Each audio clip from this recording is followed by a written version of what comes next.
आपण आलो आहोत क्रांतीज्योती सावित्रीबाई फुले डायलिसिस सेंटरमध्ये. दुसऱ्या मजल्यावर हे सेंटर आहे. आपण रियालिटी चेक करायला डायलिसिस सेंटरच्या आतमध्ये आलो आहोत. या ठिकाणी जर पाहिलं स्टाफ आहे, काही रुग्ण आहेत जे या ठिकाणी उपचार घेत आहेत, त्यांचं डायलिसिस प्रोसेस चालू आहे. आपण थेट इथल्या स्टाफशीच संवाद साधणार आहोत, त्यांच्याकडून जाणून घेणार आहोत नेमका कसा प्रतिसाद आहे, किती रुग्ण दिवसाला या ठिकाणी उपचार घेतात. तर आपण पाहूयात. आपण आता डायलिसिस सेंटरमध्ये आहोत. आपण आतमध्ये आलेलो आहोत. इथे काही टेक्निशियन टीम आहे त्यांची. आपण त्यांच्याशी संवाद साधूयात.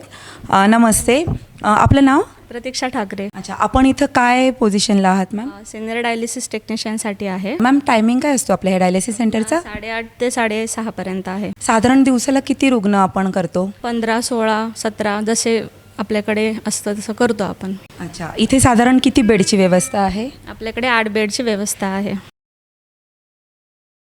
नमस्कार मॅम, इथे काय रुग्णांसाठी हे फ्रीमध्ये आहे काय, कसं आहे? म्हणजे फ्रीमध्येही आहे आणि पेडमध्येही आहे. म्हणजे दोन्ही तुम्ही थोडं विश्लेषण करून सांगताल? PMCमध्ये शहरी गरीब योजनेचं त्याच्यामध्ये सुद्धा पेशंटचं फ्रीमध्ये डायलिसिस होतं. पूर्णपणे फ्रीमध्ये करतो आपण डायलिसिस. ज्यांच्याकडे कार्ड आहे किंवा जे पूर्ण कार्ड आहे त्यांच्याकडे खूप. आणि ज्यांच्याकडनं पेडमध्ये आहे त्यांची काय साधारण किंमत असते? म्हणजे डायलिसिस 400 रुपये. फक्त 400 रुपयामध्ये तुम्ही हे करता.